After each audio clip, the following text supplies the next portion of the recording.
Toda mi pantalla era, ¿no? ¿Sí, Joseph? ¿Toda la pantalla? Sí, profesora, toda la pantalla. Toda la pantalla, entonces.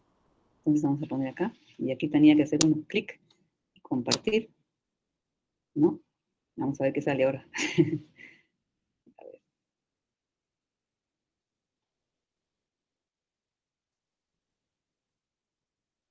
No presento nada, no veo nada. Ya está, profesora, ya se ve. ¿Sí? Ah, ya, entonces yo bajo acá. Ya, ya. Acá también bajo. Ah, ya. Era la que yo la que no veía. Ya. Entonces vamos a poner esto más grande. Ya. Miren. Digamos, me he basado en el mismo, digamos, los mismos ejemplos que les he puesto, pero he agregado otros, ¿ya? Entonces esto no sé para qué sale. Vamos a ver. Vamos a cerrar esto. Ya. Listo. Miren, la mayoría de ustedes, ¿no? Hay varios de ustedes que están conmigo en el laboratorio. Entonces, este ya se los expliqué, ¿no? ¿Ya? Entonces, le voy a dar una breve explicación, aunque realmente es muy sencillo ¿no? A ver, miren, lo leemos y me dicen ustedes si lo comprenden y si les explico o no les explico, ¿ya? Profesora, un Sí, favorcito. sí. ¿Será que puede agrandar un poquito el porcentaje? Abajo dice 110. Es que no veo bien. O si... Agrando las letras. Agrando Abajo las hay letras. abajo hay un porcentaje, abajo a la derecha, que dice 110. ¿Dónde, dónde? Ya, ya, ya, ya, ya, ya Un te poquito entendí. nada más. ¿Ahí? ¿130? ¿Ahí está ahí? ¿O le pongo Sí, más? ¿Ahí? profesora, sí lo veo, sí lo veo. Ahora sí lo Ya, veo. ya, ya. Gracias por avisarme, ¿ya? No, lo que les quería comentar es si este problema es un problema sencillo, ¿ya? Pero quiero saber si es que a todos les parece sencillo y lo pasamos para el siguiente, ¿no? Miren, una muestra de sal de Mor, ¿no? Que es el sulfato amónico ferroso, se mezcló por error con un material inerte. Entonces, para determinar su concentración se pesa 0,5013 gramos y a partir de este peso se obtiene 0,0968 gramos de precipitado calcinado F2O3, ¿no? ¿Cuál es el porcentaje de sulfato amónico ferroso que tiene la muestra? ¿No? Este es una cosa sencilla, no sé si lo quieren que le explique porque está resuelto acá, ¿no? Está resuelto. Y me dicen, a ver, lo vemos rápidamente y si ustedes tienen alguna duda me dicen, ¿ya? Entonces, lo que interesa acá, ¿no? Es relacionar el contenido de hierro, ¿no? En los dos pesos fórmula, ¿no es cierto? En el peso fórmula del precipitado y en el peso fórmula de la sal de Mor, ¿no? Que está acá, ¿no? Entonces, para obtener una mol de F2O3 se va a requerir 2 moles de este sulfato, porque acá hay un solo, ¿no? Un solo ion hierro, y acá hay 2, ¿no es cierto? Entonces, en el cálculo del contenido de la sal de Mor se va a aplicar la fórmula que incluye el factor gravimétrico, ¿no es cierto? 2 por este factor, este peso molecular, y entre este de aquí. Siempre va en el denominador. ¿Por qué? Porque es la forma final de pesado.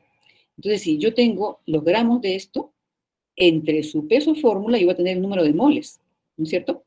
De este compuesto. Y ese número de moles de este compuesto va a ser el doble para este de acá, ¿no es cierto? Entonces, necesitamos 2 de sulfato amónico ferroso para obtener 1 de ¿no? De este óxido férrico. Entonces, simplemente se hace el peso del óxido férrico, se multiplica por 2 veces el peso molecular completo, ¿no? Del sulfato amónico ferroso entre el peso molecular, ¿no? Del óxido férrico por 100 entre el peso de muestra, ¿no? Entonces, esto es muy sencillo y sale 94,83. Entonces, ese es un caso muy, muy sencillo, no es nada de otro mundo. Creo que todos les ha parecido fácil, ¿no? Este de aquí, por ejemplo, es una muestra de piedra caliza, pesa 1,2456 gramos, produce como 0,0228 gramos de óxido férrico, 1,3101 gramos de sulfato de calcio y 0,0051 gramos de pirofosfato de magnesio. Entonces aquí es calcular el porcentaje de hierro, de óxido de calcio y de MgO en la caliza. O sea, expresados el calcio como óxido de calcio y el magnesio como óxido de magnesio, ¿no? Entonces, aquí les aclaro que, por si acaso, no tiene por qué sumar 100%, ¿ah? Porque estamos expresando de una manera distinta a la forma en que se encuentra, ¿ya? Entonces, quiere decir que en una caliza lo más lógico es que tengamos carbonato de calcio, carbonato de magnesio y carbonato de hierro, ¿no? Entonces, si nosotros lo estamos expresando de esta manera, de ninguna manera nos va a salir 100%, ¿no es cierto? ¿Ya? Entonces dice, ¿qué peso de CO2 podría estar combinado también con el óxido de calcio? ¿No? Entonces, sabemos que la piedra caliza, su componente principal es el carbonato de calcio. Entonces, el hierro va a ser un componente minoritario, ¿no? Una impureza, se podría decir así. Entonces, tenemos 0.0228, ¿no? Gramos de óxido de hierro. Igualmente, como en el caso anterior, para poder tener el hierro como Fe, ¿no? Vamos a necesitar multiplicar 2 veces, ¿no? Digamos, el peso atómico del hierro para poder tener la equivalencia con respecto a este, ¿no? Que es la forma como se está pesando. Y esto entre el peso de la muestra, ¿no? Peso de la muestra. Y acá también igual se encuentra todo, se hace el cálculo y sale 1,28. Para el óxido de calcio lo mismo, ¿no? Pero acá está expresado como sulfato de calcio, ¿no? Acá no lo han expresado como la forma usual del carbonato de calcio ¿no? Que se pesa generalmente como carbonato de calcio o como óxido de calcio, ¿no?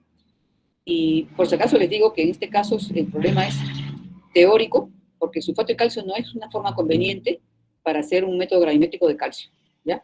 ¿Por qué? Porque es muy soluble, es relativamente soluble, ¿ya? Entonces, este es un problema teórico nada más, ¿no? ¿Ya?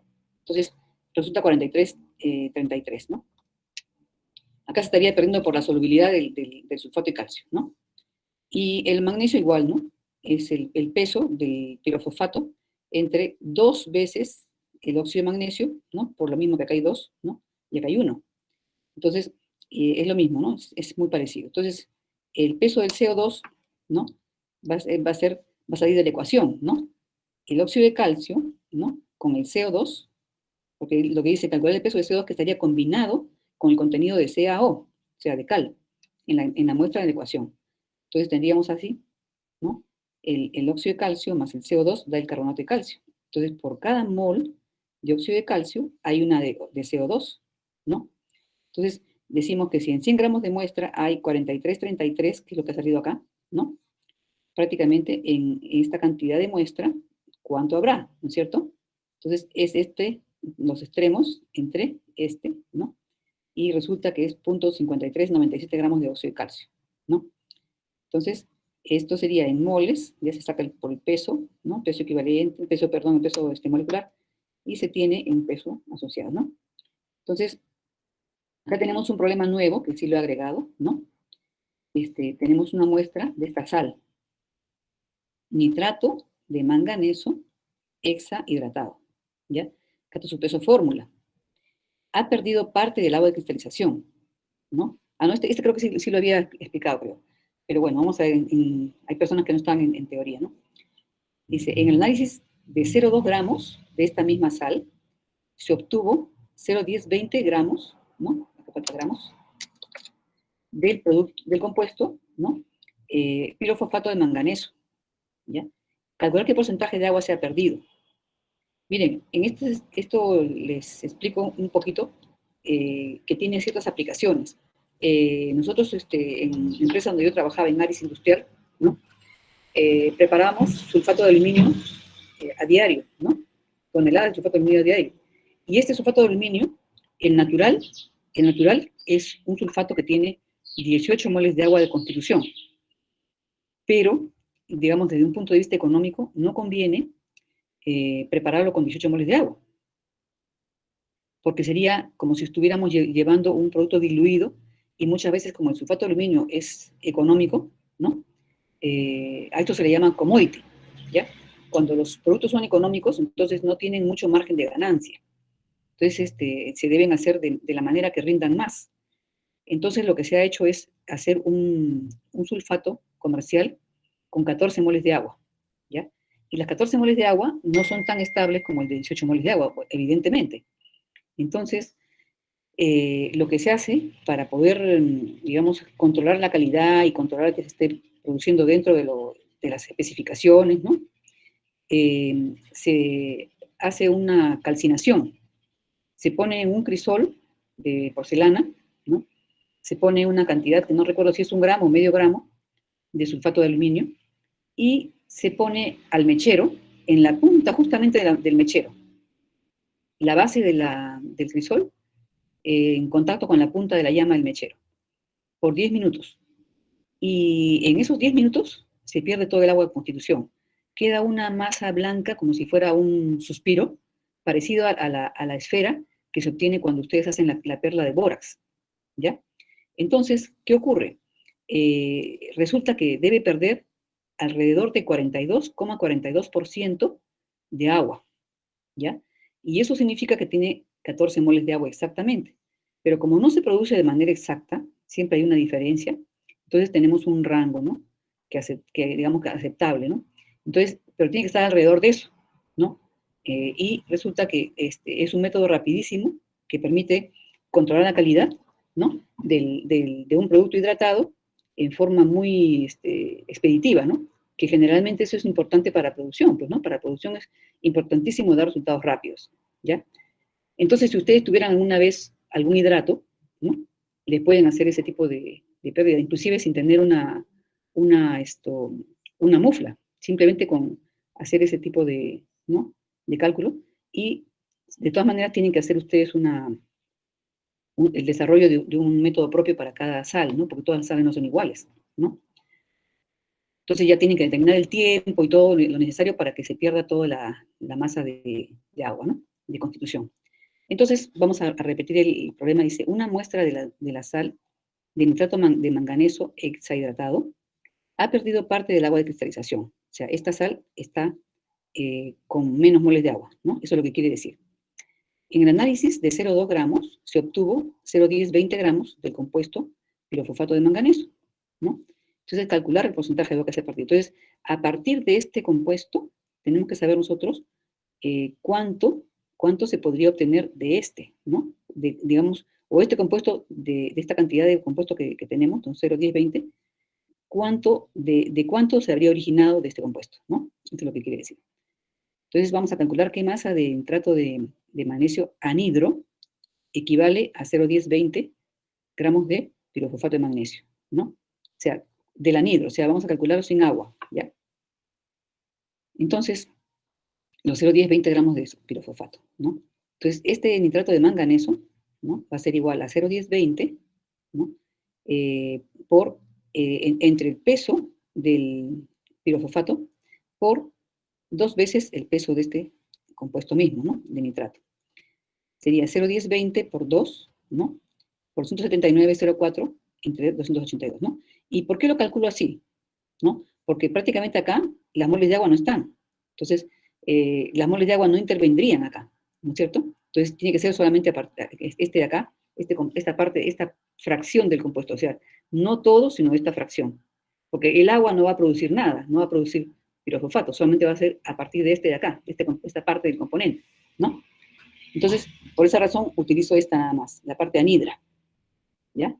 Entonces, de la parte anhidra se va a formar esta cantidad, 0,10, 20 gramos, del pirofosfato. Entonces, tenemos acá que sale que hay 0,12,866, yo todavía no redondeo nada hasta terminar el cálculo, ¿no? 0,12,8688 gramos de nitrato de manganeso en 0,2 gramos de la sal, ¿no es cierto? Porque a partir de estos 0,2 gramos se obtuvo esta cantidad de 0,10, 20 de este pirofosfato, ¿no? Entonces, vamos a restar. Entonces, 0,2, ¿no? Es el total de la sal. Le vamos a restar esto, ¿no es cierto? Porque prácticamente la suma de este de acá, mucho del total de este, va a ser prácticamente la parte anhidra, ¿no? Más las moles de agua, ¿no?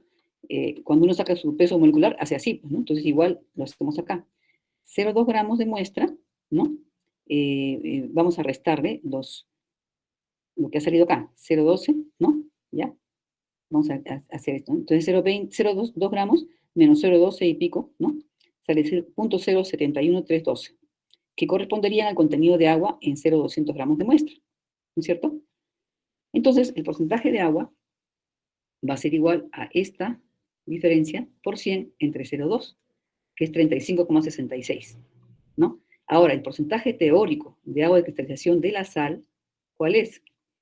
Si la sal estuviera completa, no hubiera perdido sus moles de agua, acá tendríamos 6 aguas. Entonces tenemos 6 por 18 por 100 entre el peso molecular completo de la sal, ¿no es cierto? sale 37,62. Entonces, hay una diferencia, ¿no? Ha perdido parte, pero no es una cantidad abismal, ¿no? Entonces, la diferencia va a corresponder al agua perdida. 37,62 menos 35,66, ¿no? ¿Ya? 1,96%. O sea, ha perdido esa cantidad de agua. ¿Bien? Entonces, este es un ejemplo que ustedes lo pueden hacer en la práctica, en algún caso, ¿no? Acá este sí lo he agregado, este es nuevo, ¿no? Es también bastante sencillo, van a ver ustedes que parece aparatoso, pero es sencillo. Fíjense, pesa 0,8060 gramos de una aleación que contiene 65%, 65,4% de cobre. De plomo tiene 0,24. De hierro 0,56, ¿no? Acá se ha repetido, ¿no? Y de zinc 33,80, ¿ya? Esto se va a disolver todo en nítrico y se le va a someter a electrólisis. Miren, ¿ah? El cobre se va a depositar en el cátodo. El plomo se va a formar óxido de plomo en el ánodo. Y el precipitado se va a calcinar como F2O3, ¿no es cierto? El zinc en el filtrado se va a precipitar como este compuesto, ¿no? Fosfato amónico de zinc. Y después se va a calcinar al compuesto este que ya hemos visto anteriormente, ¿no? Que con el manganeso, ahora que es con zinc, pirofosfato de zinc. ¿Qué pesos de depósitos y de precipitados calcinados se obtienen? ¿No? Entonces, el dato acá es peso de la muestra, ¿no? En gramos, ¿ya? Y vamos a asumir que cada metal se encuentra como tal en la muestra, ¿no es cierto? Porque es una aleación, ¿no? Es una aleación. Entonces, vamos a tener estas cantidades de cada uno en gramos, ¿no? ¿Ya? Entonces tenemos 65,4% de cobre, ¿no es cierto? Este es el peso de la muestra, ¿no es cierto? ¿Ya? Entonces, la fracción de ¿no? 65,40 entre 100 va a ser su fracción por la cual vamos a multiplicar esto de acá, ¿ya? Entonces, acá vamos a ponerle, esto está entre 100, ¿ya? Esto ya ustedes para que sea más claro, ¿no? ¿Ya? Entonces vamos a tener esta cantidad de gramos de cobre, ¿ya? De plomo también igualito, todo el mismo peso de muestra, ¿no es cierto? Y está entre 100, ¿no? Entonces, por su porcentaje, ¿no? En la aviación, el peso de la muestra entre 100, ¿no? Igual también, acá en el caso del hierro, ¿no? Y en el caso del zinc. Entonces, en todos casos tenemos esta cantidad de gramos. Yo no los redondeo hasta terminar todo el cálculo, sino que lo estoy haciendo por etapas para que sea más comprensible, ¿no? Luego, ahora vamos a ver cómo se va a depositar el cobre. Miren, el cobre se va a depositar en el cátodo, quiere decir que se va a depositar como cobre metálico, ¿no es cierto? No va a cambiar de estado de oxidación. Entonces, el cobre simplemente va a ser el mismo depósito que está acá, ¿no? Este es prácticamente el depósito, ¿no? 0,5271 redondeando, digamos, ¿no? ¿Ya? Considerando que no se pierda nada, ¿no? ¿Ya? Entonces, ese sería para el cobre. La respuesta ya estaría dada acá. El plomo va a estar como óxido de plomo. Entonces, este contenido de plomo lo vamos a pasar a óxido de plomo, ¿no es cierto? Entonces, lo dividimos por el peso de plomo y lo multiplicamos por el óxido de plomo, ¿no? Entonces, este va a aumentar un poco de peso, ¿no? Va a ser 0,0022, ¿ya? El hierro precipita como hidróxido, ¿no? Como hidróxido con N o X moles de agua. Entonces, acá no podemos decir, como dice aquí, qué pesos de los depósitos y de los precipitados. No podemos decir del precipitado sin calcinar, sino del precipitado calcinado nada más. No se puede decir el intermedio, ¿eh? Esto no se sabe. Esto es una cosa desconocida. Es un precipitado coloidal, ¿no? Entonces, la masa del óxido calcinado, ¿no? Va a ser igual al peso que teníamos de hierro, como Fe, ¿no? Entre, acá, que tenemos, está al revés, ¿no? Tenemos acá, este es entre 2Fe, perdón, ¿no? Entre 2Fe, ¿no? Es aquí. Tenemos el hierro calcinado, no, al revés está, está al revés, 2Fe entre, así es. O sea, la masa de hierro calcinada, ¿no? No, está bien como estaba, ¿no? Está bien. A partir del hierro que tenemos, vamos a obtener el hierro calcinado. Entonces, estaba bien al revés. Me estaba confundiendo. Este va por acá. Y este va por aquí. Estaba cambiando por gusto. Entonces uno se desconcentra, ¿no? Ya. Entonces, la masa de F2 calcinado va a ser igual al hierro, que está como metálico, ¿no? Hierro como Fe, multiplicado por F2O3 entre 2Fe, ¿no? Porque nosotros estamos sacando la partida de datos de acá, ¿no? De hierro. Ya. Y eso sale igual a 0.0064, ¿no? ¿Ya? Ustedes, por si acaso, todo esto lo revisan, ¿ya? Para ver si hay algún error o algo, lo revisan, ¿no? Y la masa de zinc, como este compuesto, ¿no? Se puede calcular, ¿no? A partir de este peso de zinc, ¿no? Multiplicándolo por el peso del pirofosfato entre el peso de zinc, ¿no? El peso, perdón, de este fosfato amónico magnesiano se puede saber, ¿no? Pero aproximado. Este es aproximado nada más. El que importa es el último, ¿no? Este de acá, ¿ya? Como este compuesto pirofosfato, ¿ya? Entonces eso ya lo dejo para que ustedes lo calculen, que sale a partir de esto, ¿no? Ya ustedes lo calculan, ¿no? Entonces, acá, por ejemplo, este me ha gustado este problema. Se pueden calcular los pesos atómicos, ¿no? Por métodos gravimétricos, ¿ya? Este está claro, ¿no? No tiene ninguna cosa rara aquí, ¿no? Está todo sencillo, ¿no? Entonces, acá se puede calcular los pesos atómicos por métodos gravimétricos. Miren acá, tenemos 2,56823 gramos de cloruro de sodio, ¿no? Que ha sido purificado previamente. O sea, la clave es que el compuesto esté lo más puro posible, ¿no? Y se hace experimentos, ¿no? De precipitación del cloruro como cloruro de plata, ¿no? Entonces, se va a producir 6,2971 gramos de cloruro de plata a partir de este cloruro de sodio, ¿no?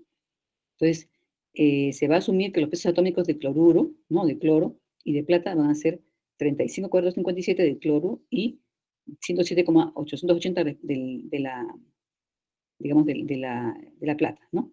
Hay que calcular el peso atómico del sodio. O sea, esta es la forma como se ha calculado los pesos atómicos de los compuestos, ¿no? ¿Ya? Entonces vamos a ver acá. Vamos a ponerlo acá, dejar un intermedio para que se vean los datos.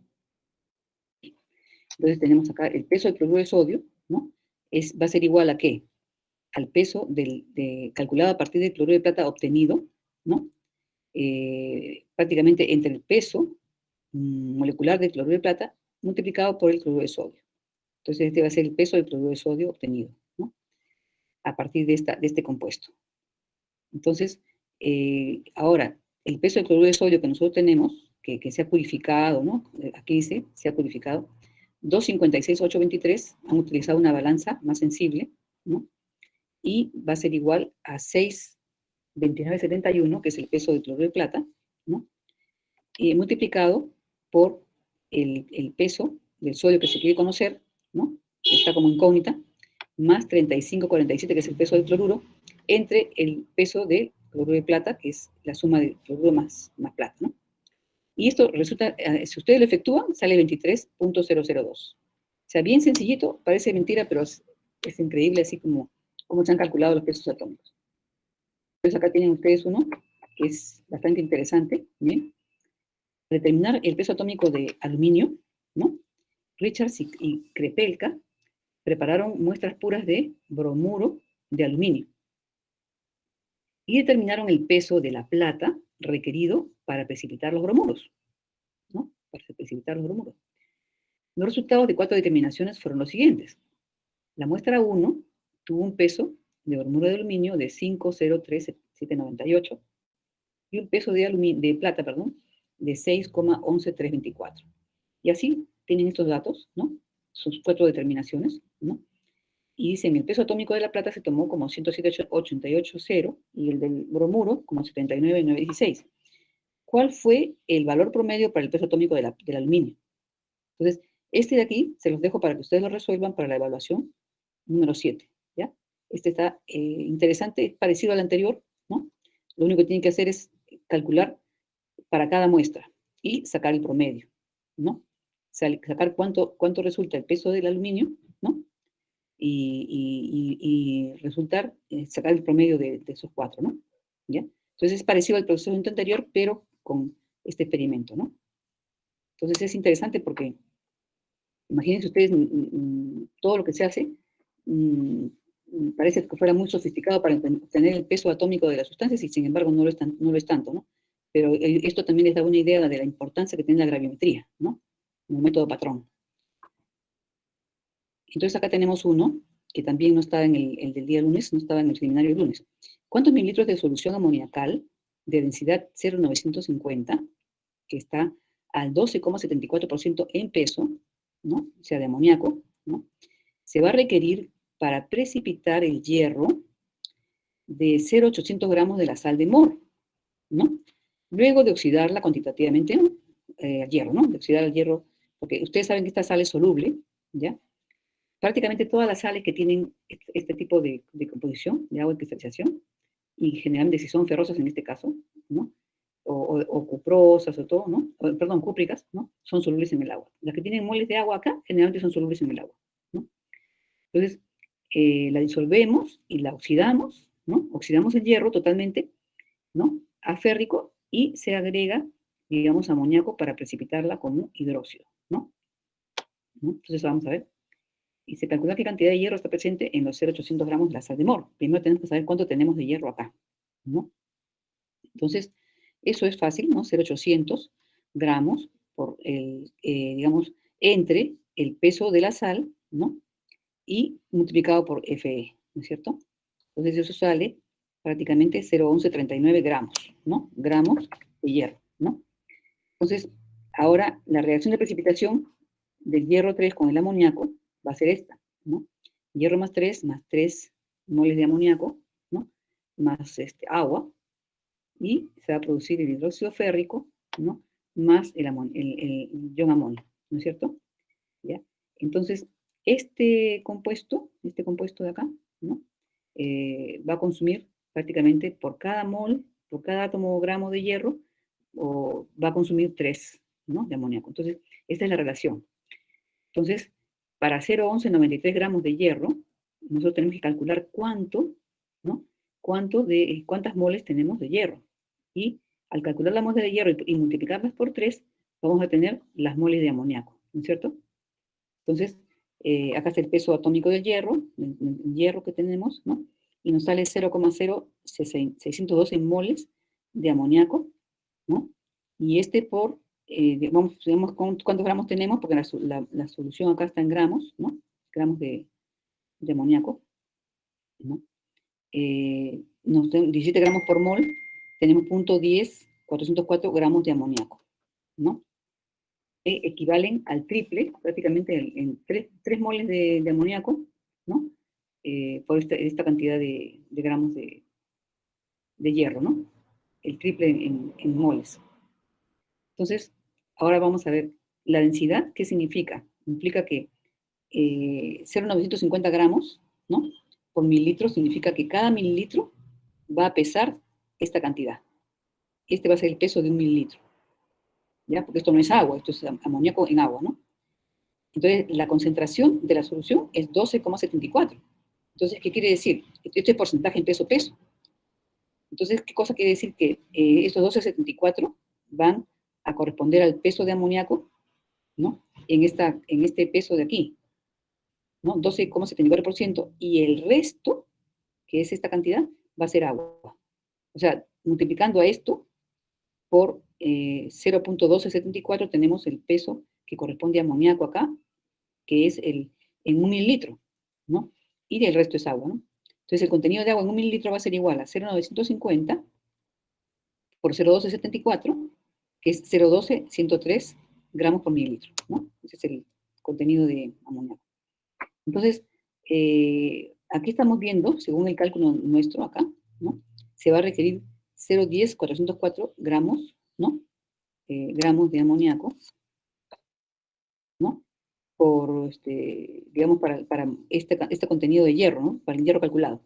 Entonces, lo vamos a dividir por esto, ¿no? Por este valor, que es el contenido de amoníaco por mililitro, para poder saber cuántos mililitros vamos a requerir, ¿no? Para precipitar el hierro. Entonces, tenemos acá esta cantidad de amoníaco, ¿no? esta cantidad es del amoníaco contenido en gramos por mililitro, nos va a salir 0,86 mililitros de la solución para precipitar el hierro, ¿no? Entonces, es bien poquito lo que se requiere en realidad, pero ustedes saben que es necesario agregar un exceso, ¿no? Pero tampoco no se requiere pues un exceso demasiado grande, ¿no? ¿Ya? Entonces, y también se usa el cloruro de amonio para evitar pues fertilización y todas estas cosas, ¿no? Para mejorar el medio de la precipitación. Entonces, no sé si está claro, sí está claro, ¿no? Está sencillo. Acá tenemos uno que también es nuevo. Dice, una muestra de carbonato de magnesio que contiene sílice pesa 0,50, ¿no? 0,500 gramos. Y pierde 0,1002 gramos al ser calcinada para dar óxido de magnesio, ¿no? Entonces, el óxido de magnesio se va a disolver en ácido clorhídrico y se le va a agregar amoníaco, ¿no? Entonces dice, ¿qué volumen de solución que contiene 90 gramos de fosfato disódico por litro se van a necesitar para convertir al magnesio 2 en un precipitado de fosfato amónico magnesiano con 6 moles de agua? ¿Qué pérdida de peso se producirá al calcinar el precipitado de fosfato amónico magnesiano? ¿No? A pirofosfato, ¿no? Entonces, les queda a ustedes para la séptima evaluación, ¿ya? Entonces, si ustedes se dan cuenta, es un poco mezclando lo anterior, ¿ya? Un poco mezclando lo anterior. Entonces, pero acá en este caso aquí tienen 90 gramos por litro de esto, ¿ya? Entonces, ya tienen el peso prácticamente por cada mililitro, ¿no? ¿Ya? Entonces, aquí el problema es sencillo, tienen que leerlo bien para que lo puedan desarrollar, ¿no? Entonces, aquí tenemos otro. ¿Cuál es la composición porcentual de un latón que contiene cobre, plomo y zinc? Si una muestra que pesa 0,5 gramos, digamos, produce 0,023 de sulfato de plomo, ¿no? Y 0,4108 gramos de el fosfato amónico de zinc, ¿no? ¿Qué peso de pirofosfato de zinc resultaría al calcinar este compuesto? ¿No? Entonces también es para ustedes, para su séptima evaluación. Entonces acá tenemos ahora la parte de análisis volumétrico, que ya son, ¿qué ves? Son las 5 y va a ser 5 y 5. Análisis volumétrico, ¿no? Aquí, por ejemplo, hay una pregunta, ¿no? ¿Cuál será el pH si se neutraliza 100 mililitros de amoníaco 0,1 con ácido acético 0,1? Obviamente serían también 100 mililitros de acético 0,1, ¿no es cierto? Porque teóricamente estamos hablando de soluciones que son exactamente iguales, ¿no? De concentración igual. Entonces, como nosotros sabemos, las constantes de ambos son parecidas. La constante de ionización del ácido es 1,8 por 10 a la menos 5. En algunos casos también le ponen 1,75, por si acaso. Y de la base, que también es conocida, es semejante. Entonces, este es un caso muy particular, ¿no? Que ambas son parecidas. Entonces, tampoco no es usual que se titule ácidos débiles con bases débiles. Imagínense ustedes si con un ácido débil, por ejemplo, con una base fuerte, se ve muchas veces, digamos, cambios muy paulatinos de pH, ¿no? Entonces, en este caso es muy, muy difícil, demasiado tamponamiento, o sea, es un tamponamiento constante, ¿no? Y cada vez más fuerte. Entonces, es prácticamente no es muy factible esto. Entonces, lo que sí se hace es prácticamente conocer el punto de equivalencia de la sal, ¿no? ¿Ya? Entonces, los dos iones se van a hidrolizar. Cuando uno tiene prácticamente el punto de equivalencia, tiene esta sal, ¿no? Acetato de amonio. Y los dos iones se van a hidrolizar. O sea, se va a ionizar esto y se van a hidrolizar. Van a reaccionar con el agua. Entonces, pero su reacción va a ser de la misma magnitud, pero en sentido contrario, ¿no es cierto? Entonces, el acetato que se va a liberar acá, ¿no? Se va a apoderar prácticamente del ion hidróneo, ¿no? Va a tener al ion hidróneo atrapado, ¿no? Se va a asociar, ¿no? Y el OH que se libera prácticamente forma parte, se asocia al amonio, ¿no? Entonces, ¿qué va a pasar? Como las constantes son muy semejantes, prácticamente el pH va a llegar alrededor de 7, va a ser alrededor de 7. Entonces, ¿cómo lo calculamos eso? Sabemos que el pH, ¿no? Es independiente de la concentración de la sal. O sea, ¿qué quiere decir eso? Si yo tengo, por ejemplo, 0,1 de amoníaco y 0,1 de acético, el pH va a ser el mismo que si tuviera yo uno normal, por ejemplo, del acético y uno normal del amoníaco. O que si tuviera 0,01 y 0,01 del otro. ¿Ya? Imagínense, este es bien interesante. O sea que la sal va a tener un pH definido, ¿no? Entonces, y esto está dado por la relación siguiente, ¿no? pH es igual a un medio de pKb doble, ¿no? Más pKa menos pKb, ¿no? Esta es una expresión general que ya está, digamos, simplificada, por eso que se dice en una relación aproximada, ¿no? Por si acaso, chicos, yo no les tomo cosas de memoria, ¿no? Estas, yo les recomiendo a ustedes que vayan, cuando vayan estudiando, vayan sacando las fórmulas principales, ¿no? Y las tengan, digamos, anotadas para que puedan hacer sus cálculos sin problemas. Porque yo no soy partidaria del memorismo, ¿ya? Yo no soy partidaria de que ustedes tengan en la cabeza todas las fórmulas, sino que las sepan usar. Esto es una herramienta, ¿no? Es como si yo les diera a ustedes, por ejemplo, un pHímetro, ¿no? Ustedes lo tienen que saber utilizar, ¿no? Saben en qué momento lo utilizan y en qué forma lo conservan, en qué forma lo cuidan, cuál es su mantenimiento, ¿no? Pero no tienen que aprenderse de memoria, digamos, todas las partes del aparato, que si tiene esto, que si tiene lo otro, no. Eso ustedes ya lo van a saber poco a poco, ¿no? Pero estas fórmulas, ¿no? Vayan ustedes teniéndolas ya, digamos, anotadas, ¿no? ¿Ya? Entonces, ¿se va a cumplir qué cosa? Si ustedes ven acá, ¿no? Si pKa es mayor que pKb, ¿qué va a pasar? ¿No? La solución va a ser ácida, ¿ya? Entonces, por ejemplo, acá, pKb sería muy chiquito. Entonces, pKa quedaría un resto positivo, ¿no es cierto? Que se sumaría al pKb doble y daría, y entre dos daría el pH, ¿no? Daría un pH positivo. La solución va a ser ácida. Entonces, si en cambio Ka es menor que Kb, o sea, Kb es mayor, estaríamos restándole a pKb doble, ¿no? ¿Ya? Y todavía dividiéndolo entre dos. Entonces, al final sería solución alcalina, ¿no? Sería un pH más bajo y el pOH sería, pues, ¿no? Predominante, ¿no? Entonces, pero esto de acá es consecuencia de esta misma, ¿no? Esta misma diferencia que hay acá. Entonces, hacemos el cálculo de pKb, que es el menor logaritmo de 1,8 por 10 a la menos 5, que es igual a 5 menos logaritmo de 1,8474, que es igualito para el ácido acético en este caso, ¿no? Entonces, ¿cuál va a resultar? Reemplazando aquí, ¿no? Reemplazando aquí tenemos que un medio de pKb doble, ¿no? Más pKa menos pKb. Entonces, aquí tenemos que esto se hace 0 y esto resulta pH 7, ¿no? ¿Ya? Entonces, ese es el caso que es muy, muy conocido ya, ¿no? ¿Ya? Por ejemplo, acá tenemos calcular el pH de la sal cianuro de amonio. El cianuro de amonio es muy diferente, ¿no? Al acetato. ¿Por qué? Porque aquí tenemos que la constante de acidez del ácido cianhídrico es del orden de 6,2 por 10 a la menos 10. Entonces es muchísimo menor, ¿no? Que la del amoníaco. Pero eso implica que cuando este se ionice, ¿no?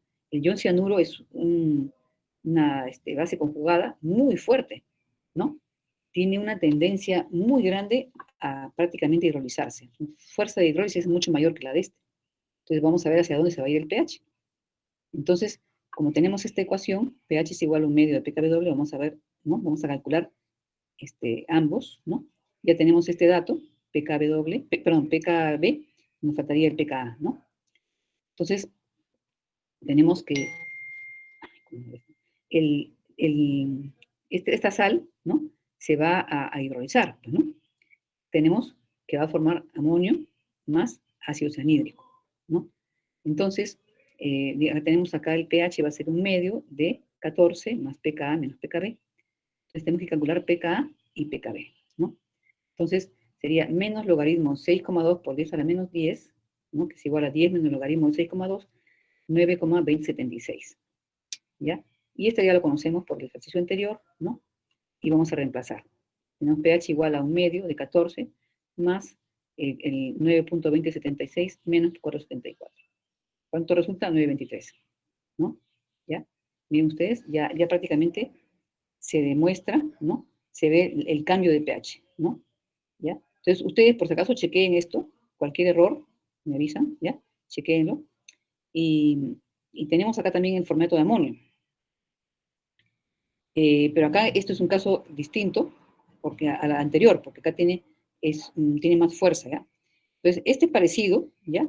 Entonces, ya no lo calculamos, simplemente ahí está, ustedes lo pueden ver para avanzar un poquito, ¿ya? Entonces, este, por ejemplo, es más interesante, ¿no? Miren, se requiere determinar la concentración del cloruro de amonio en proceso. O sea, hay una fábrica en la cual se está haciendo cloruro de amonio, ¿no? Se pesa 0,2485 gramos de una solución saturada. Eso está en proceso, ¿no? Y hay que ver, pues, si ya está lista para poder empezar a cristalizar, ¿no? Y se agrega 25 mililitros de hidróxido de sodio. Se hierve y el exceso de álcali se tritura por retorno con 6,5 mililitros de ácido clorhídrico. Recuerden ustedes que este método es el que se hace en laboratorio, ¿no? Que prácticamente el hidróxido de sodio, como base fuerte, va a desplazar al amonio de su sal. Entonces, prácticamente la cantidad de hidróxido de sodio requerida, ¿no? Que aquí está en exceso, es la que nos falta conocer, porque cuánto de amonio hay va a depender, o sea, el amonio se va a determinar, mejor dicho, por la cantidad de hidróxido de sodio que se consuma en este proceso. Entonces, el hidróxido de sodio se va a calentar junto con el cloruro de amonio y este hidróxido de sodio debe ser un poco más concentrado, ¿ya? Un poquito más concentrado.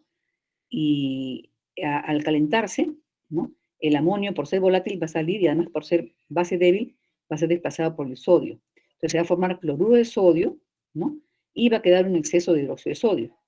Entonces, como se sabe la cantidad total de hidróxido de sodio agregada, si conocemos el exceso, ¿no? En una titulación por retorno, ¿no? Que va a consumir 6,5 mililitros de ácido clorhídrico, podemos saber cuánto se utilizó para poder desplazar a este, ¿no? Entonces, la cantidad utilizada para desplazarlo, ¿no? Va a ser prácticamente la que nos va a decir cuánto cloruro de amonio hay. Entonces, acá también se da que hay que valorar el ácido clorhídrico, ¿no? Entonces hay que conocer la normalidad del ácido. Por si acaso, la mayoría de problemas en los exámenes siempre se le pone, bueno, ya es costumbre de las profesoras Rosa e Inés, colocar la valoración en cada problema, ¿ya? Entonces, bueno, eso es muy sencillo de calcular, ¿no? Para valorar el ácido clorhídrico, que se llama, vamos a decir, normalidad del ácido, se pesa 0,1455 gramos de carbonato de sodio, ¿no? Y se gasta 25,5 mililitros de ácido clorhídrico. Para la normalidad de la soda, se va a titular el ácido clorhídrico, valorado que está acá, ¿no? Con 5,5 mililitros de hidróxido de sodio. O sea, no se va a utilizar otro patrón primario, ¿ya? Aunque les comento que lo usual, en estos casos, cuando se usa solamente un patrón, es utilizar el patrón de la soda, que es muy superior a este, ¿ya? ¿Por qué? Porque el patrón de la soda es el bistarato de potasio que tiene un peso equivalente mayor y se seca de manera muy sencilla en una estufa, ¿no? En un recipiente de vidrio. Puede ser un pesafiltros de vidrio. En cambio, prácticamente requiere más de 2 horas de secado en un crisol de platino, ¿ya? Por esa razón es que yo no recomiendo esta forma, pero generalmente los métodos están así, ¿ya? Por eso que les comento para que ustedes tengan idea, ¿no? Lo que más se utiliza es valorar la soda con el bistalato y de ahí el ácido, ¿no? Contra la soda, ¿ya? Entonces, luego calcular las normalidades de las soluciones, ¿no? Una vez que calculan ustedes la normalidad de estas soluciones, recién van a poder calcular el porcentaje de pureza de cloruro de amonio, ¿no? Entonces acá están los datos, ¿no? Generalmente los dan así también. Les digo esto porque generalmente no dan el peso molecular completo, sino dan así de esta manera, ¿no? Para que ustedes más o menos vayan sabiendo cómo puede venir, para que se sume y saque los porcentajes de pureza, ¿no? Ahora, por si acaso, los pesos, la fórmula del bistalato de potasio y todas esas cosas, si ustedes no las saben, simplemente ténganlas a la mano, ¿no? No tienen por qué aprendérselas de memoria. Carbonato de sodio, pues es elemental, ¿no? El bistalato también es sencillo, pero bueno. Ya, entonces, la solución, vamos a ver. Primero, esto ya les había explicado, ¿no? Que es prácticamente, es una reacción, ¿no? En la cual el cloruro de amonio, ¿no? Va a reaccionar con el hidróxido de sodio, el sodio va a pasar al cloruro, el amonio se va a desprender como amoníaco, ¿no es cierto? ¿Ya? Entonces, y va a quedar una cantidad de sodio en exceso. Entonces, para poder saber que esto ha ocurrido, lo que se hace es comprobar que ya no sale más amonio, ¿no? Poniendo un papel de tornasol, por ejemplo, ¿no? Rojo, o otro papel que puede indicar la presencia del amonio, ¿no? Entonces, cuando ya no se detecta nada de amonio, este es el punto final, ¿no? Entonces, vamos a calcular, esta va a ser la ecuación, ¿no? General, que nos va a servir para encontrar el contenido de cloruro de amonio, ¿no?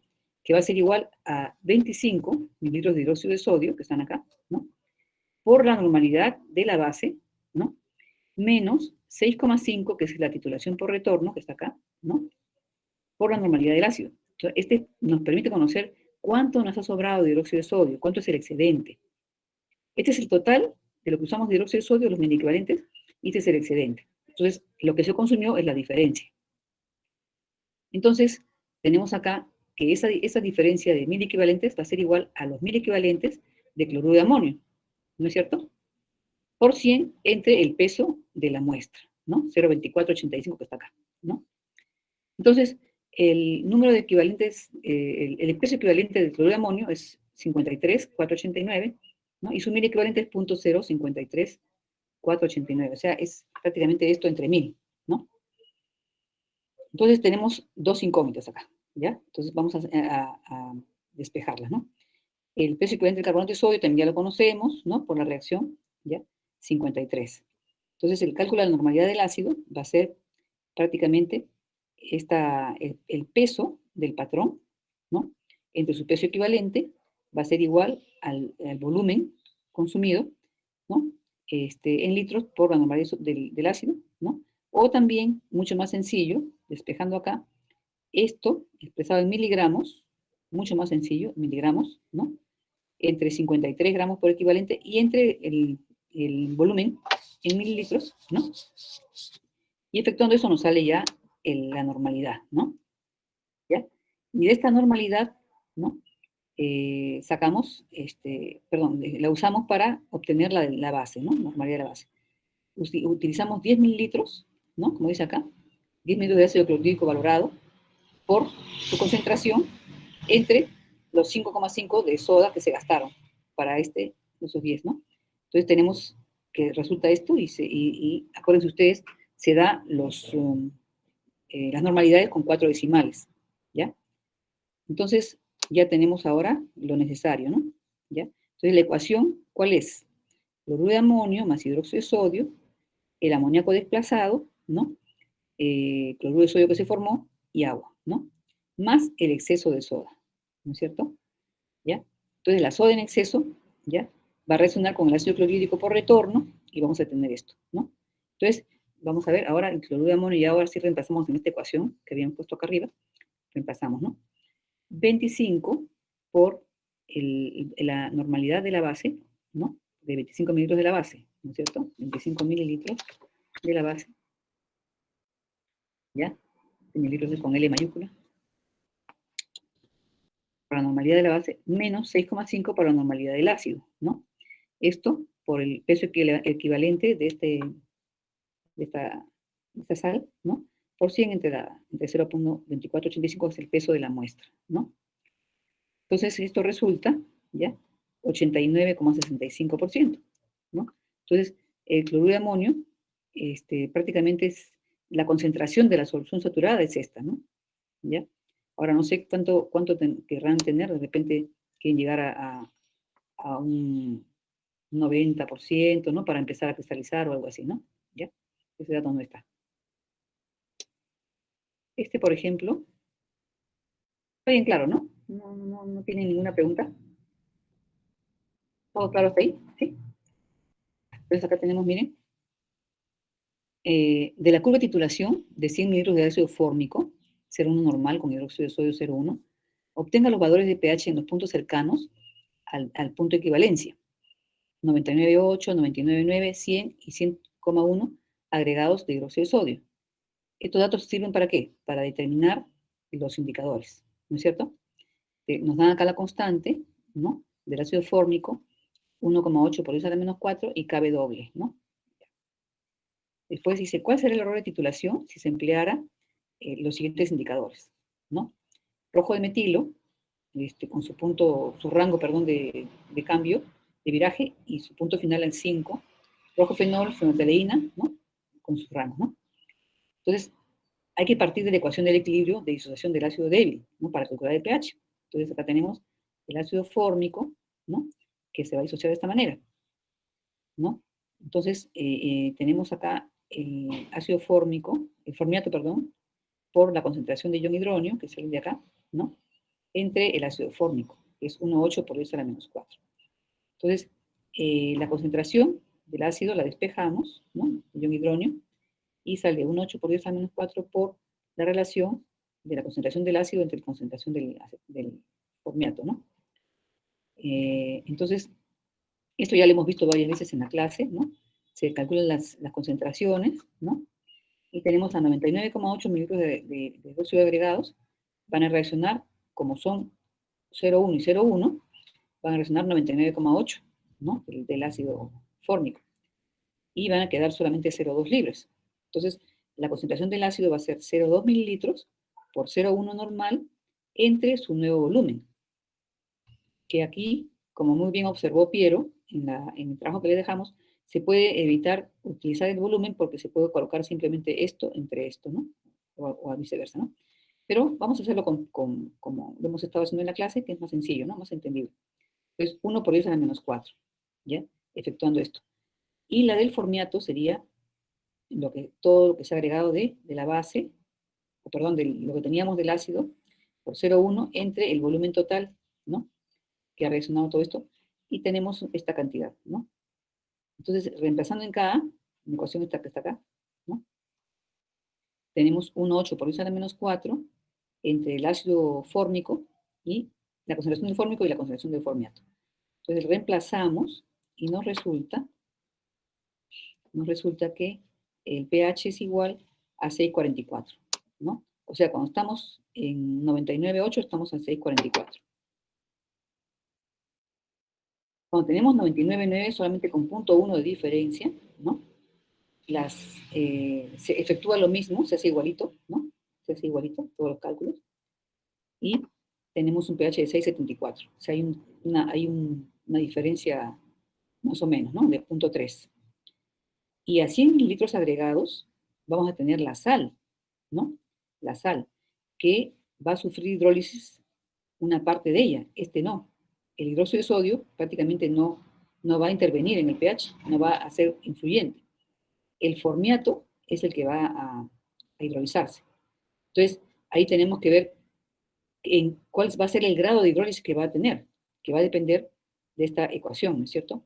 Tenemos su reacción con el agua, ¿no? Va a dar el ácido fórmico, va a reponer prácticamente el ácido fórmico y liberar iones OH, ¿no? Entonces, esta constante nueva, la constante de hidrólisis, va a ser igual al producto de estas concentraciones, ¿no? De ambos, entre la concentración del formiato. Entonces, esto, recuerdan ustedes que en teoría vimos, bueno, estamos en teoría, que le multiplicábamos por la concentración de ion hidronio acá, en el numerador y también en el denominador. Entonces resultaba que era Kb doble entre Ka, o sea, la inversa, ¿no? De Ka. Entonces, esto resulta que es Ka es 1 por 10 a la menos 14, ¿no? Kb doble, perdón. Y Ka es 1,8 por 10 a la menos 4, ¿no? Entonces, acá tenemos el resultado que es 0,55 por 10 a la menos 10 o 5,5 por 10 a la menos 11, es la constante de hidrólisis, ¿no? Entonces, en la ecuación de hidrólisis, ¿no? Tenemos que prácticamente esta parte, el ácido fórmico que se forma y el OH van a ser iguales, ¿no? Van a ser iguales, van a ser equivalentes. Entonces, para no tener tantas variables, simplemente lo reemplazamos al ácido fórmico por el OH y lo ponemos al cuadrado, ¿no? Entonces, tenemos acá OH al cuadrado, ¿no? Es igual digamos, entre el ácido, el formiato, es igual a la constante de hidrólisis. Entonces, vamos a reemplazar, ¿no? Y nos falta aquí para saber cuántos tenemos de OH, nos falta saber esta concentración. Entonces, el cálculo del formiato, ¿no? Es igual a 100 mililitros que se han agregado, ¿no? Que ha resonado, por 0,1, que es lo original, la concentración original, entre 200, que es el nuevo volumen, 0,05, ¿no? Entonces tenemos que la concentración de OH, ya despejando de aquí, ¿no? Va a ser igual a la raíz cuadrada de 5,5 por 10 a la menos 11 por 0,05, ¿no? Que es la concentración de la sal. Y esto se efectúa y resulta que el pOH es igual a 5,78. Y para saber el pH, ¿no? Es prácticamente 14 menos el pOH, igual a 8,22. Entonces, tenemos que 8,22 viene a ser el pH en el punto de equivalencia, ¿no? Este es el pH en el punto de equivalencia. Ahora, si ya tenemos un pequeño exceso, ¿no? Un 0,1 de exceso, ¿ya? Entonces ya tenemos más que nada el OH, ¿no? Que es totalmente disociado, ¿ya? Que va a tener una influencia enorme en el pH, ¿no? Entonces, se va a sumar inclusive a esto de acá, ¿no? Lo va a agregar. Entonces, tenemos 0,1 mililitros de hidróxido de sodio por la concentración del hidróxido de sodio entre su volumen final, ¿no? 200, sale 5 por 10 a la menos 5. Entonces, esto resulta que el pH, perdón, el pOH es igual a 5 menos logaritmo de 5, 430, ¿no? Y este resulta un pH de 9,70. Entonces, prácticamente estamos de 8,22 a 9,70 y con un pequeño rango. Entonces, para verlo mejor, he hecho un cuadrito acá. 99,8, ¿no? Sale 6,44. 99,9, 6,74. A 100, 8,22 y a 100,1, 9,70, ¿no? Para poder tener una visión mejor, ¿no? No estar regresando a cada rato. Entonces, los indicadores que nos dicen cuáles son: rojo de metilo, rojo de fenol y fenolftaleína. Entonces, ¿cuál es el rango de rojo de metilo? 4,2 a 6,2. Entonces, prácticamente este 6,2 prácticamente está un poquito antes inclusive que esto. Estaría dando el punto final, pero a 99,8 mililitros agregados. Quiere decir que tendríamos un error, ¿no? Mayor del 0,2%, ¿no? Ya, mayor del 0,2%. Después, a 99,9, ¿no? Digamos, el rojo de fenol está entre 6,4 y 8. Más o menos el punto medio es a 7. Entonces, este estaría más o menos por ahí, estaría por este lado, ¿no? Un poquito antes estaría indicando la parte de abajo y ya estaría, no estaría muy, digamos, está un poquito antes el inicio y el final está un poco más cercano a 8, ¿no? Entonces, este tendría más o menos un error del orden de 0,1 o de repente un poquito menos, ¿no? ¿Ya? Después, la fenolftaleína ya estaría dando prácticamente con un exceso de 0,1, ¿no? Prácticamente estaría dando el cambio, ¿no? Por ahí. Entonces, el error sería del orden de 0,1, ¿no? Entonces, lo que tendría menos error son el rojo de fenol y la fenolftaleína, porque el rojo metilo sí no sería indicado, ¿no? Tendría más error. Pero si no tuvieran otro indicador que este, prácticamente lo pueden utilizar y al saber el error le pueden sumar, porque aquí es un error por defecto, ¿ya? Este es un error por defecto, este va a ser antes del punto final, ¿ya? Y este es un error por exceso. Y este es casi está por ahí nomás, ¿no? De todas maneras es más o menos de ese orden, ¿no? ¿Ya? Este es como método de Warder, ¿no? Este lo desarrollamos en el día lunes, ¿no? Y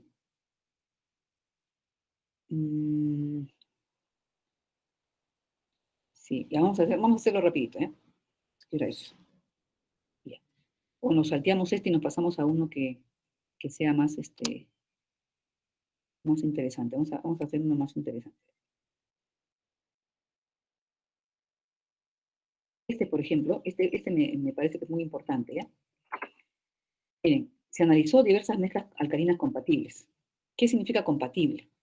Compatible significa que estas mezclas van a permanecer, cada componente va a permanecer como tal en la mezcla. O sea, no se van a descomponer entre sí. Eso es lo que quiere decir compatible.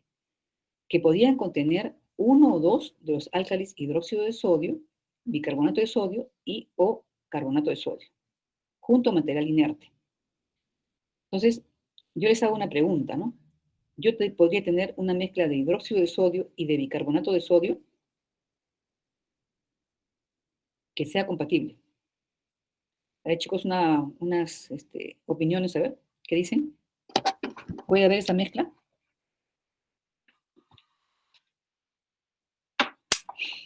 Chicos, por favor, a ver, respóndanme. ¿Están ahí? Chicos. No, porque el carbonato reacciona con el hidróxido. Ajá, muy bien. Creo que ha sido Angélica. ¿Sí? Sí, profesora. Muy bien, Angélica, perfecto, ¿ves? Claro. Entonces, el hidróxido de sodio va a reaccionar con el carbonato. Entonces, al final, solamente va a quedar uno de ellos, ¿no es cierto? Porque no pueden quedar los dos. ¿Cuál va a quedar? El que esté en exceso con respecto al otro, ¿no es cierto? ¿Ya? Del que tengan ustedes más. Por ejemplo, si hay más bicarbonato, desaparece todo el hidróxido de sodio, ¿no? Y este hidróxido de sodio se convierte en carbonato, ¿ya?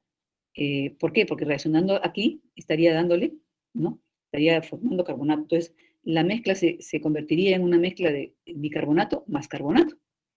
Así no haya habido al inicio carbonato de sodio, ¿no es cierto? ¿Ya? ¿Por qué? Porque ellos reaccionan entre sí.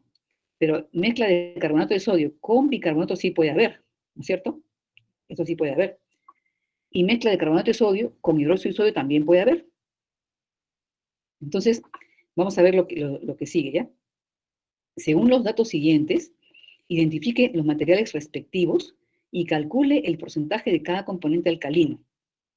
En todos los casos se usaron muestras de 1 gramo y el ácido clorhídrico fue 0,25 normal. Entonces acá tenemos el caso 1. La muestra 1 está compuesta de la siguiente forma. Dice, bueno, perdón, no compuesta, sino fue analizada así. Con fenolftaleína se gastó 24,32 mililitros, ¿no? Y a otra porción similar se le tituló a la naranjada de metilo, gastándose 48,64. Por si acaso, con cese con otra porción, quiere decir que este volumen está comprendido acá, ¿ya? O sea que, si nosotros, por ejemplo, hemos tomado la muestra 1, le hemos agregado solamente fenolftaleína y le hemos titulado hasta acá, y ya no le hemos agregado anaranjado de metilo, sino que hemos tomado otra porción igualita, entonces quiere decir que este volumen de aquí ya está comprendido acá, ¿ya? O sea, prácticamente tendríamos que, para saber el volumen de la naranja de metilo solo, tendríamos que restar, ¿no? Este de este, ¿ya? Después tenemos una muestra 2, que al agregarle a la fenolftaleína no hubo cambio de color. Bueno, vamos a ver una por una, ¿ya? Primero vamos a ver esta, ¿ya? Se gastó con la fenolftaleína 2432. Y en otra porción similar se tituló con solamente naranja de metilo, ¿no? Gastándose un volumen total de 48,64, ¿ya? Entonces, ¿qué dice acá? Miren ustedes. Vamos a calcular el volumen que se ha gastado con el naranjado de metilo, ¿ya? Entonces, ¿cuál va a ser? 48,64 menos 24,32. Y miren lo que resulta, 24,32. Totalmente simétrico. Miren, 24,32 es el volumen a la fenolftaleína. Y el anaranjado de metilo también, 24,32. ¿Qué cosa significa eso? Esta simetría, prácticamente esta igualdad, lo único que puede significar es que solamente hay carbonato de sodio. No hay otro más. Porque si hubiera otro, el volumen no coincidiría. Miren, ¿ah? Miren qué interesante este problemita. Miren, el hecho de que, supónganse que aquí hubiera habido hidróxido, este volumen no podría ser igual a este. Porque sería, si yo tengo, cuando yo titulo con la fenolftaleína, ¿no? Una mezcla de, digamos que el carbonato de sodio, simplemente lo que ocurre es que llego hasta bicarbonato con la fenolftaleína, ¿no es cierto? Y después el bicarbonato lo titulo y lo neutralizo a la naranjada de metilo, ¿no? Pero los volúmenes al ser idénticos, ¿qué significa? Que yo tengo aquí la mitad del carbonato y aquí la otra mitad del carbonato. Y no puedo tener nada más. ¿Se dan cuenta? Miren, ¿ah? Estos son problemas de interpretación, ¿ya? Entonces, si yo tuviera algo digamos, de acá de fenolftaleína, entonces este volumen de aquí no coincidiría con este. Tendría que ser este mayor. El volumen a la fenolftaleína tiene que ser mayor. Y este de acá sería menor. ¿Ya? Esa es lo que ustedes tienen que darse cuenta, ¿ya? Después acá tenemos otro, miren. La muestra 2. Al agregar fenolftaleína no se produjo un cambio de color. O sea que no hay, digamos, no hay hidróxido, ¿no? No hay, perdón, no se produce un cambio de color. O sea, quiere decir que se gastó o no se gastó. No hubo cambio de color, no, sería incoloro, ¿no? Y con anaranjado de metilo se gastó 38,47 mililitros de ácido clorhídrico, ¿ya? Miren, ¿ah? Entonces, si no hubo cambio de color, no hay OH, ¿no? Y tampoco no habría carbonato. Porque acuérdense ustedes que el carbonato y los OHs, ¿no? Los hidroxidróxidos, son, digamos, están en el rango alto de la fenolftaleína. Si no hay cambio de color, entonces quiere decir que sería solamente bicarbonato. A ver qué dice la respuesta. Miren, vamos a mirar el B. El volumen es igual a 0, el volumen a F, entonces quiere decir que no hay OH ni carbonatos, solo bicarbonatos. ¿Ya? Entonces tenemos acá el volumen M es 38,47 y podemos calcular los carbonatos, ¿no? 38,47 mililitros por 0,95, ¿no? Que es el ácido, la normalidad del ácido, por 0,084, que es el peso de este compuesto, peso equivalente y peso molecular, por 100, igual, bueno, entre el peso de muestra fue 1, 80,79. ¿Bien? Entonces, es cuestión de interpretar el problema, ¿no? La muestra 3 dice, a la fenolftaleína se gastó 15,29, ¿ya? Mililitros de ácido clorhídrico. Y para neutralizar completamente a la naranjada de metilo se gastaron 33,19 adicionales. O sea que aquí este es el primer volumen y este es el segundo volumen, ya está calculado, ¿ya? ¿Bien? Entonces vamos a ver qué pasa ahí, ¿ya? Entonces tenemos aquí, corresponde a una mezcla de carbonatos más bicarbonatos. Por el segundo consumo se ve que hay alto contenido de bicarbonatos, ¿ya? Entonces el OH va a estar ausente. Vamos a ver, porque si al haber bicarbonato no puede haber OH, ¿ya? Eso es lo que ustedes tienen que darse cuenta, ¿ya? Entonces, tenemos carbonato de sodio, ¿ya? Y más bicarbonato. Entonces, tenemos 15,29 mililitros que se van a gastar a la fenolftaleína. Y al anaranjado de metilo son 33,19 adicionales, ¿no? No es que van ustedes a restarle, no, ahí están aparte, ¿no? Entonces, tenemos acá el cálculo del carbonato de sodio, que es igual a 2 por 15,29, según esta fórmula, ¿no? 15,29 por la normalidad del ácido, por su equivalente, ¿no? Por 100, y entre 1, que es el peso de muestra, está de 40,52%. Y el bicarbonato, 33,19 menos 15, con acá está menos F, ¿no? Por 0,25 por 80, ¿no? Y sale de 35, ¿ya? Acuérdense que también tiene material inerte, o sea que no tiene por qué sumar 100, ¿ya? ¿Ya? Y el 7, ¿no? Tenemos, perdón, en el caso 7D, tenemos el caso 7D, dice, la muestra 4 se gastó 39,96 mililitros a la fenolftaleína. Miren, ¿eh? Este es un gasto bien grande a la fenolftaleína. Y cuando se adicionó anaranjado de metilo, ¿no? Se agregó una gota de HCl hasta color rojo en exceso, ¿no? O sea que ya se llegó al punto final del anaranjado de metilo con una sola gota. Entonces, se hirvió la solución para remover el CO2 y el color permaneció rojo. O sea, quiere decir que prácticamente no se encontró bicarbonatos. Al titular con álcali se gastó un volumen equivalente al del ácido clorhídrico agregado en exceso al anaranjado de metilo, ¿no? ¿Ya? Entonces, ¿qué significa esto? Si ustedes se dan cuenta, si es que no hay bicarbonatos, entonces no podría haber habido carbonatos, solamente sería hidróxido de sodio solito. ¿Ya? Miren, vamos a mirar acá. Aquí dice solamente hidróxido de sodio, ¿ya? ¿Por qué? Porque si hubiera habido carbonato, ¿no? Se hubiera gastado más con el anaranjado de metilo, y no se gastó nada prácticamente porque a una sola gota ya estaba en exceso, ¿no? Entonces habíamos llegado al punto de equivalencia, que digamos que estaba idealmente, ¿no? Punto de equivalencia, donde había agua hidróxido de sodio, perdón, y cloruro de sodio, perdón, ¿no? Entonces, estábamos en un pH alrededor de 7, ¿no? Digamos, un 7, una pizca de 7, ¿no? Pica más allá. Y cuando se agregó el naranjo de metilo y se le agregó una gota, ya teníamos el color rojo, ¿no? Y el color de exceso ¿no? Entonces no había prácticamente bicarbonato. Entonces, quiere decir que solamente había hidróxido. No había carbonato de sodio además, ¿no? ¿Se dan cuenta? Entonces, ese problemita es un problema que les da una mejor idea para que puedan comprender mejor ¿no?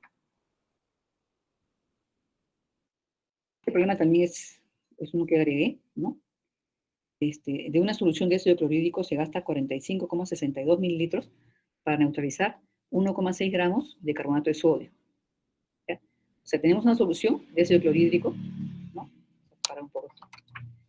Una solución de ácido clorhídrico se gasta 45,62 mililitros para neutralizar 1,6 gramos de carbonato de sodio. Calcular el número de miliequivalentes de carbonato de sodio neutralizados por 1 litro del ácido. ¿Ya? ¿Ya? Después, el número de miliequivalentes neutralizados por 1 mililitro del ácido y la normalidad del ácido. Este es un problema bien sencillo, pero es interesante, ¿no? Dice, si para 1,6 gramos de carbonato de sodio se consume 45,62 gramos de ácido clorhídrico, ¿cuántos gramos serán neutralizados por 1000? ¿No es cierto? Esta es una regla de 3, prácticamente, ¿no? Entonces tenemos que 1000 por 1,6 entre 45,62, ¿no? Sería lo que se estaría gastando de carbonato de sodio, gramos de carbonato de sodio, ¿no? ¿Ya? Entonces tenemos acá, o sea, vamos a neutralizar, con 1000 mililitros de este ácido, vamos a neutralizar 35,07 gramos, ¿no? Ya. Entonces, 1 mililitro de ácido clorhídrico neutraliza a 0,03507, ¿no es cierto? Si 1000 neutralizan a 3507, entonces dividimos esto entre 1000 y tenemos que 1 mililitro del ácido va a neutralizar a 0,03507 gramos de la sal, ¿no es cierto? Entonces, ¿cuántos equivalentes hay en esta cantidad? ¿No? ¿Ya? Sería este peso entre 35 gramos, que es el peso equivalente. Nos daría 0,306617 equivalentes de gramo por mililitro de la solución de ácido, ¿no? O sea, equivalentes del carbonato de sodio por el mililitro de ácido, ¿no? Entonces sería 0,6617 miliequivalentes por gramo por mililitro, ¿no? Eso es por 1000, digamos, ¿no? ¿Ya? La normalidad del ácido, ¿cuál sería? Prácticamente sería el número de miliequivalentes por mililitro por 1000, en un litro, ¿no es cierto? Sale 0,6617. Es una forma distinta de calcular, ¿no? Dando un poco de vueltas, ¿no? Bien, este caso es una titulación en la cual se utiliza un solo patrón primario, ¿no? Que es el carbonato de calcio, que la hacíamos hasta el año pasado, lo hemos hecho en el laboratorio, pero este año no se ha hecho, no, se sacó de la guía, ¿no? Por lo que es el tiempo muy corto. Entonces, por eso que yo se las quería colocar, ¿no? Esta la hemos visto también el lunes, pero prefiero explicárselas a ustedes porque todos no han estado el lunes. Se pesa 0,50 gramos de la muestra de una dolomita, ¿ya? Se requiere conocer el contenido de carbonato en una dolomita. Se pesa 0,50 gramos de la muestra y se agrega 25 minutos a una solución valorada de ácido clorhídrico. ¿Por qué se tiene que agregar en exceso? Esta es una titulación que debe ser hecha por retorno. Ustedes saben que el carbonato de calcio, ¿no? Y el carbonato de magnesio no van a reaccionar de manera inmediata, ¿no? Con el ácido clorhídrico que se agrega, empezando porque son poco solubles en agua. Entonces, si uno va agregándole gota a gota, se va a tener pues la reacción típica de los carbonatos, que se genera en un desprendimiento violento de CO2, ¿no? En caso de carbonatos alcalinos y alcalinos térreos. Y no es una reacción inmediata, ¿no? Entonces no podemos pasar. Por esa razón es indispensable hacerla por retorno. Entonces se tiene que agregar en exceso la solución valorada de ácido clorhídrico, ¿no? Y, y para agregarla se tiene que tener mucho cuidado, ¿no? Agregarla con una pipeta volumétrica y tapando el vaso con un vidrio reloj, ¿ya? De manera tal que las salpicaduras no se pierdan, ¿no? Las proyecciones que hay por el mismo arrastre del CO2 que se genera no salgan del recipiente.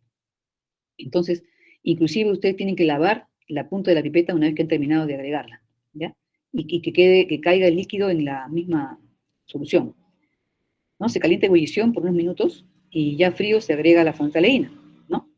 Y se titula por retorno, o sea, el exceso de ácido se titula por retorno con solución valorada de hidróxido de sodio, ¿no? En este caso 0,25 normal, ¿no? Y esta de acá es 0,5, y se gasta un volumen de 10,20. Entonces, para valorar las soluciones se pesa 0,4980 gramos de carbonato de calcio. Esto es lo que les mencionaba, es la valoración con un solo patrón de dos soluciones, ¿ya? Entonces, este es el peso del patrón. La pureza va a ser 99,8 y se le va a adicionar, como en el mismo caso anterior, como en este caso del problema, se le va a adicionar también agua destilada, ¿no? Un poquito, que se va a formar un lodo, y 25 mililitros de ácido clorhídrico 0,5, del mismo que está acá, ¿no? Se calentó para disolver todo el patrón y luego se tituló por retorno con la soda 0,25 y se gasta a la fenolftaleína 8,2, ¿ya?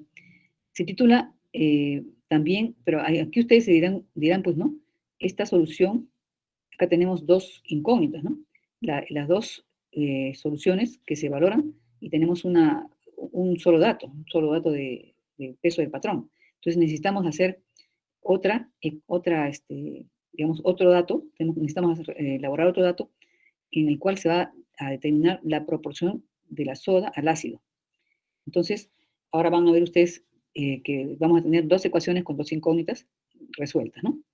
Entonces, vamos a titular el ácido clorhídrico, vamos a tomar 5 mililitros de ácido clorhídrico, que es aproximadamente 0,5 normal, y vamos a gastar, ¿no? Lo vamos a titular con la soda, que es el gasto 9,5, ¿no? Una soda aproximadamente 0,25.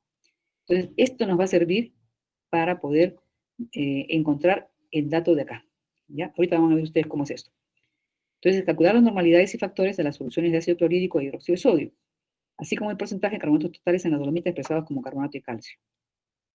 Entonces, esta parte es bien interesante. Primero, hacemos la relación del ácido clorhídrico y de la soda. Entonces, vamos a decir, 5 mililitros del ácido por su normalidad equivalen a 9,5 mililitros de la soda por su normalidad. Entonces, expresamos la normalidad del ácido en función de la de la soda o viceversa. Entonces, tenemos la normalidad del ácido es igual a 9,5 entre 5 de la normalidad de la base. Y esto resulta igual, efectuando esto, ¿no? A 1,9 veces la normalidad de la base. Para este caso, esto puede variar, ¿no? Entonces, cuando valoramos ahora con el patrón primario 0,4890 del carbonato de calcio, le hemos agregado 25 mililitros de ácido y por retorno hemos gastado 9,5 de la soda. Entonces, el peso equivalente del carbonato es 100,09 entre 2, 50,045, ¿no? Entonces, acá tenemos, esta fórmula nos va a permitir encontrar las normalidades, ¿ya? Tenemos el peso en miligramos del patrón por su grado de pureza, ¿no? Entre su peso equivalente gramo, que nos va a dar pues, el número equivalente, o mil equivalentes, y tenemos la fórmula que hemos agregado nosotros, ¿no? 25 mililitros del ácido en exceso por la normalidad del ácido, menos el volumen del gastado de la soda por retorno, ¿no? Y por la normalidad de la base, ¿no es cierto? Entonces, tenemos acá, que aquí lo podemos poner en miligramos, ¿no? Son 89 por su pureza, ¿no? La fracción de la pureza entre su peso equivalente, y tenemos 25 Na, ¿no? Menos 8,2 Nb. Entonces, aquí ya vamos a utilizar esta relación de aquí, ¿no? Entonces, vamos a empezar a modificar. Entonces, 25 por 1,9 Nb ¿no? Ya reemplazamos la normalidad del ácido por esta expresión y reducimos a una sola incógnita, ¿no? Tenemos la normalidad de la base, ¿no? Que ya podemos efectuar esto. Entonces, efectuando nos sale que la normalidad de la base es 0,2481. Y el factor lo podemos encontrar también fácilmente de este resultado, ¿no? Entre el porcentaje de pureza, inclusive, ¿no? Me había olvidado de poner el porcentaje de pureza por ahí, y sale 0,992535, ¿ya? Entonces, acá tenemos que la normalidad del ácido va a ser igual a 1,9 por la normalidad de la base, que es igual a 0,4714, ¿no? ¿Ya? Vamos repitiendo acá, está repetido. Es así. Y el factor del ácido, ¿no? 0,4714 entre 0,50, que es su normalidad nominal, ¿no? Aproximada, la teórica, sale 0,942780 con 6 decimales, ¿no? Ya. Ahora ya tenemos los datos necesarios para poder calcular el contenido de carbonatos totales en la dolomita, ¿no? Que es igual a 25 por 0,4714, ¿no? Que es del ácido, ¿no? La normalidad del ácido, menos 10,20 por 0,2481, que es de la normalidad de la base, por el peso equivalente, ¿no? Y por 100 entre 0,5010, el peso de la muestra, ¿no? Entonces esto nos sale 93,19. Entonces este es digamos, el contenido o sea, todo el contenido de magnesio y calcio expresado en la dolomita como carbonato de calcio, ¿no? ¿Ya? Este de acá, de la dureza, es el que ustedes prácticamente han visto en el laboratorio, ¿no? Y esto es un caso práctico, ¿no? Se requiere determinar la dureza total de una fuente de agua para estimar el ciclo útil de un ablandador. En la industria se utilizan mucho ablandadores de agua, que son resinas de intercambio iónico, que tienen son polímeros, ¿no? De copolímeros de divinilbenceno y estireno, que tienen una parte activa, tienen una parte que es, en el caso de las que son resinas catiónicas, tienen generalmente grupos que le llaman sulfónicos, que están, digamos, unidos a la parte inerte de la resina y que tienen un ion móvil. El ion móvil va a ser el ion sodio o el ion hidronio, ¿no? U otros iones. Entonces, ese lecho de resina va a tener capacidad para hacer intercambio iónico en una cantidad de agua que tenga una determinada dureza. Entonces, no puede pasar pues, al infinito, no puede ablandar más de su capacidad. Entonces, para eso se toma agua del grifo, ¿no? Para estimar la dureza permanente, ¿no? Y se le agrega la mezcla básica que ustedes han visto ya, ¿no? Que es aproximadamente 0,2 normal, ¿no? Que está compuesta de hidróxido de sodio y carbonato de sodio para precipitar al magnesio, el hidróxido de sodio, y al calcio completamente, ¿no? O sea, de manera cuantitativa. Entonces, esto se le agrega esta mezcla básica, ¿no? Y se hace hervir, ¿no? Se lleva a 250 en una fiola, esto se hace hervir para que precipiten los componentes de la dureza y titular los excedentes, ¿no? Entonces, se filtra y el filtrado se toma una alícuota de 100 mililitros. Esto es lo que se ha hecho, ¿no? Se titula con ácido clorhídrico y se gasta 10,1, ¿no? Entonces, esta parte de las valoraciones la salteamos porque ya ustedes la han visto, ¿no? Ya tenemos eso, ya no hace falta saberlo. Y se pide expresar los resultados en dureza permanente y total, ¿no? Como grados franceses a grados alemanes y partes por millón, ¿ya? El volumen para la dureza temporal es 3,8, ¿no? Entonces, lo que se va a usar en esta solución va a ser, este problema, se va a utilizar un factor, ¿no? Para la solución, para corregir el volumen, ¿ya? Se puede trabajar a títer, con títers teóricos, ¿ya?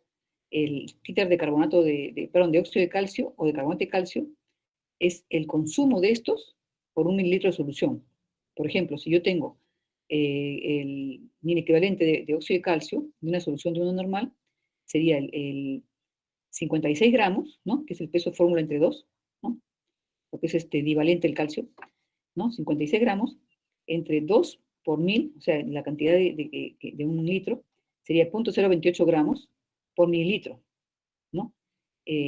prácticamente 0.028 gramos sería lo que consumiría un litro de ácido clorhídrico 1 normal, reaccionaría con 0.028 gramos de óxido de calcio, ¿ya?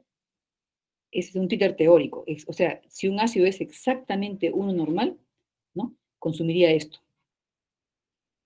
El equivalente de óxido de calcio para una solución 0,1, ya no para 1, 0,1, es entonces prácticamente el mismo que está acá entre 10, ¿no es cierto? 0.0028 gramos por mililitro de solución de ácido clorhídrico, exactamente 0,1 normal. También es un valor teórico, ¿no? Ahora, una solución que, por ejemplo, sea 0,09, va a tener, pues, esto por 0,09, ¿no es cierto? 0,009. Esto se puede corregir, ¿no? ¿Ya? Entonces, se puede estimar cuál es el equivalente de una solución con una concentración menor, por ejemplo, o una concentración mayor. Entonces, la normalidad del ácido se saca a partir de estos factores, ¿no? ¿Ya? Entonces, el 125 miligramos, ¿no? Por ahí está el dato. Bueno, esto de aparte ya la ponemos, por acá estamos en la normalidad del ácido. 125 acá, de acá, ¿no? ¿Ya? La normalidad del ácido 125 miligramos, ¿no? Entre 53 por 22.5, ¿no? Sería 0,10, 48, 2, 18, 0,10, 48, que sería la normalidad. Y el factor se saca a partir de este número que todavía no está simplificado, dividido por 0,1 y se obtiene con 6 decimales, ¿ya? Ese es el factor, ¿ya? Entonces, la dureza temporal aquí va a ser igual al volumen en mililitros por el factor por el mil equivalente de óxido de calcio. Vamos a ver, ¿no? Y esto va a ser expresado en diferentes formas, ¿no? Por ejemplo, expresado en grados alemanes equivale a las partes de óxido de calcio en 100.000 partes de agua, ¿ya? Entonces, ¿en qué se va a convertir esta expresión? Grados alemanes es igual al volumen en mililitros que se gasta, es 3,8 si no me recuerdo, ¿sí? 3,8, por el factor del ácido, por el miliequivalente teórico, por 100.000 entre el volumen de la muestra, ¿ya? Este factor va a corregir el miliequivalente teórico. Entonces tenemos acá, en la dureza va a ser igual, en grados alemanes, a 3,8 por 1,048218, que es el factor, ¿no? Por 2,8, que es multiplicado por 100.000 y dividido entre 100, ¿no? Sale 2,8 y resulta 11,15, pero esto se da en números redondos. Se redondea al entero más cercano, ¿ya? Entonces queda en 11, ¿ya? Los grados alemanes, franceses, todos se dan en números enteros. En grados franceses son las partes de carbonato de calcio en 100.000 partes de agua. Entonces, el peso de fórmula del carbonato de calcio es 100,09 y su peso equivalente es la mitad, ¿no? Entonces, el miliequivalente teórico para una solución 1 normal va a ser igual a prácticamente 50.05045, 545, ¿no? Y de 1 normal. Si la solución es 0,1, va a ser esto entre 10, ¿no? ¿Ya? Esto entre 10. Entonces, tenemos 0,005, que se redondea a 0,005 generalmente, ¿no? ¿Ya? Y por si acaso, este es equivalente para cualquier ácido, por si acaso, ¿ya? Para cualquier ácido es equivalente. No solamente para el clorhídrico, ¿no? Para cualquier ácido. Entonces, los grados franceses van a estar dados en carbonato de calcio, volumen del ácido por mililitros, por el factor del ácido, por el títer, que está dado como carbonato, por 100.000 entre el volumen de la muestra, ¿no? Como el volumen de la muestra es 100, ¿no?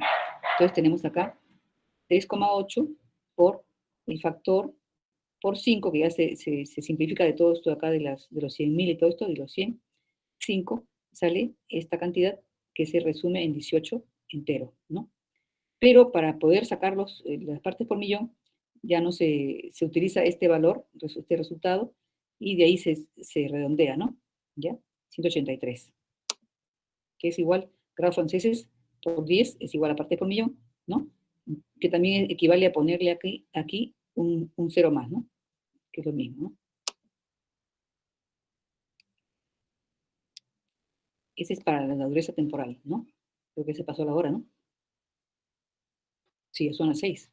Entonces, esta parte se las dejo a ustedes para que la vean y les voy a pasar Eso todo, toda esa parte de acá la he explicado. Les voy a pasar el video que tenemos de esta parte que hicimos, ¿no?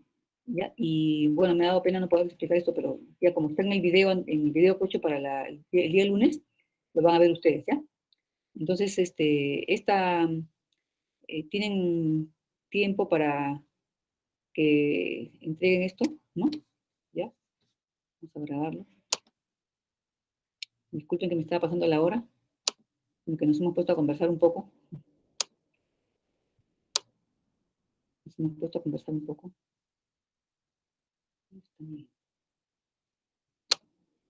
Disculpe que me estaba pasando la hora. Ustedes tienen clase ya. Entonces, vamos a dejar de grabar.